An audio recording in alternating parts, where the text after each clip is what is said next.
Hi there, what are you expecting today? Because whatever you expect, that's exactly what you're going to receive. I want you to watch my previous video where I talked about the full alignment of creation and how it should be done. I have given you a few tips and encouragements on how to take control of your life, of your thinking, visualization, and speech, and bring them into alignment so that you can see your manifestations coming quicker. In today's video, I want to talk to you about gratitude. I'm going to share a personal story with you to show you the power of being ungrateful and then the power of being grateful. I was married many years ago, and I wanted to have a specific home. I wanted it to be secluded. I wanted it to be away from other people, other homes, neighborhood. And I wanted to have a lot of windows. And guess what? I got that because I was so persistent. It took a few weeks. My ex-husband finds this house online and says, "This is our home." He points out and says, "This is our home." So he made a decision, and guess what? Because he made a decision, we were able to purchase the house. And we lived in that home for many years, but I began to be the kind of wife that would begin to look at what wasn't working. You see, I used to work in interior design, and I would come home and I would put, gold leaf ceiling in my hallway. I did it all myself, by the way, because I loved doing it with my own hands. I put Venetian plasters in my hallway. I put a Swarovski crystal chandelier in the hallway. I had recreated my own restoration hardware. So I had this sphere that was collapsing within itself from Pike store. And I said, I can buy a chandelier, I can spray paint it and open this sphere, and it would look just like a restoration hardware. And I just love doing things with my hand. Sewed my own drapes with back lining and sewn my own pillows and bedding and everything. I was into everything. But there were things in my house that I didn't like. For example, the landscape wasn't being taken care of. The faucet broke down. This was going wrong. And my husband was more of a laid back kind of a person. So I began to complain. Like, okay, I'm doing so much, right?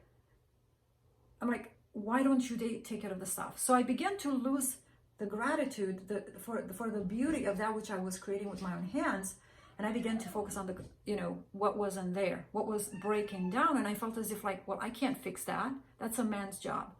So I began to focus on the negative, and I began to look for negative in him, in the house, in the kids, in the life, in my job, at work. Given that I was pretty much prone to negativity, this was the perfect place for me. This is where I dwell, in negativity. I'm only looking at what's not. So through looking at the negatives in him, at the house, we ended up divorcing, and obviously we had to split the house up. We sold it. But it could have been that it would have been different. If I would have changed me, right? The whole thing would have been in a different place. I didn't really want that, to be honest with you. I just had a made up mind a long time ago when I said, I've been too many years at this, try to change the circumstances. I feel like I truly put everything in it, and I felt like nothing was coming back to me. So my decision was pretty determined. I knew it was going to lead that way. But what am I saying? The power of not being grateful, it will take you there. Along the way, you're going to make a decision and say, you know what, I actually don't care if this is going to happen. And so you begin to make a decision with that. At any given moment, we make decisions. And our body is going to take action in that direction. You don't have to teach the body a new pattern, because once you make a decision, built within that decision, there's a pattern built within it.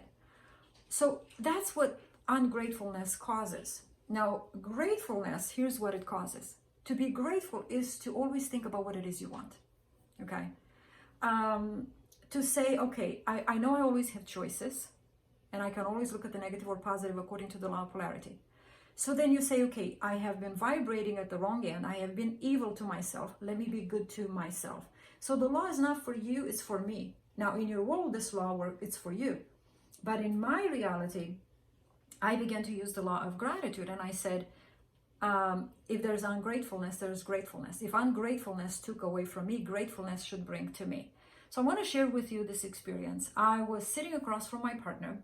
We had this big, huge island, and he was cooking, and he loved to have me in his presence, sit at the other end of the island, and he would cook and he would talk to me.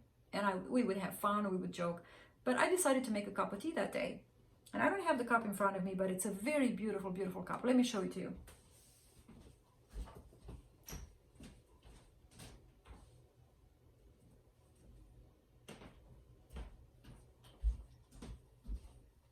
Okay, so here's the cup. And I used to be called Cherry May. Okay, that was my nickname, Cherry May. And so I began to look at this cup and I began to look at the colors, and it almost brought me back to my childhood when I used to go and climb up in the cherry trees, and I would sit there and look across the valley and see the mountains, and I would just eat cherries away. So I was taken into this imaginary land, but it brought me into a place of calm, a place of pleasure, a place of childlike attitude. And I was in such a good mood, such a high vibration, that I actually did not hear him anymore. I was in a different world. Literally, I couldn't hear him. I could see him move, but I wasn't there. And I lift up my eyes from the cup and I look in the room, and everything became more vibrant, more bright. Like the picture from the wall came to me and it said, say something good about me. And then I looked at the sofa and it's like, say something good about me. And then the carpet. And then I began to look and everything in the room began to talk to me. It was like, and I actually pulled back. And this was an experience within myself. And I'm like, whoa. And in that moment, I knew that the guy that painted the picture loved what he did. The guy that did the rock, he didn't. Of course, it was my perception of it, so it translated into, but everything is alive. Everything is alive. Because everything is created by a human being, and that human being put their intentions into it. Their energy, their spirit that they were in while they were doing the thing was put into it. And so we can feel that, okay? So that works in the same way. For example, when it comes to our bank account, whatever spirit we put into that bank account, the bank account speaks to us. I want you to think of it this way. But as I was looking at the cup and I saw this happening within me in my spirit, I heard a question from within. What else would you like to see, to smell, to eat? What else would you like? Because I was so grateful for everything. The inner being said, well, what else would you like? What would you like? I'm like, ooh. You can imagine how long I was in this imaginary land while my partner was cooking and talking away. I have no idea what he said. None. And here's what I said within me. I said, I was like a child within me. I said, I haven't had salmon in a long time, because I was faced with food in front of me. I associated that question with food, right? So I built a picture of food and I said, I haven't had salmon in a long time. And that bean dip that he loves to make, it's out of this world. That's it. And then I turned back. I began to converse with my partner. You see, what I did in that moment by praising this cup and entering into imaginary land, I was grateful. I was appreciating this cup. Then I began to appreciate the things in the room. And through appreciation, if you're very sensitive to the awareness of the higher self in you, you always commune with it. You can always commune with it. So in gratitude, I was given more. What was I given? My desire. So when you're grateful, your desires, if you become aware of your desires, or when you write your gratitude down for the things that you want to come into your life, you fuse with them emotionally, and you fuse with what it would be like. That's gratitude. I don't think gratitude is saying thank you. I think gratitude is a way of being. It's a state of being. It's an emotional state of being. So the next day we wake up and he takes the beans out, and I said, what are you making? He's like, oh, I'm making bean dip this morning. I'm like, okay. Lunchtime, and I think it was the same morning, in fact, because he always cooked in the house. I never did. He says, okay, so what would you like for lunch? Would you like to have fish? Would you like to have steak? Would you like to have, I don't know what else he had, turkey? And I said, are you kidding me? I said, of course I want salmon. Of course, I said, I want salmon. I'm like, I know what I want. And so that day I had bean dip and salmon. When did it come? Immediately. That very hour. Meaning I received them when I was asked the question. When you ask, you receive. Now when it appears, you receive it when you ask. But when you are grateful, and you verbalize what you're grateful for and you implicate yourself. See, I had already the feeling of being grateful. I was so captivated. I was like a child that took me to my childhood past. And no matter what triggers you to get into that place of gratitude, I don't know what it could be. It could be a pen, it could be a cat, it could be a dog. You know, Sandy Gallagher says, it could be the pet of a dog. It could be the cup of coffee you have in the morning. You know, just what are you grateful for? Because you want to trigger or to bring yourself into the soul, the place of where life exists, right? And that's what being ungrateful does, and that's what being grateful does. All right, it's the doing. It's being done for you. I did not have to tell him what I want. I did not even expect it. I'm going to tell you the truth.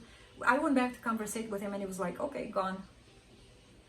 That's the fastest way we manifest. When we are not attached to outcome, that's when we manifest. But, so there are secrets. Let me share them with you.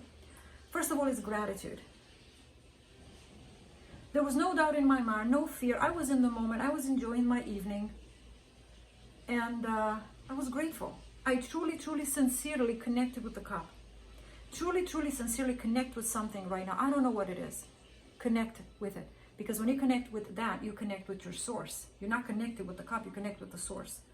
And when you connect with the source, stay at the source and now say, okay, well, you know what? I would like to have this. But when you say it, imagine it. Don't just babble.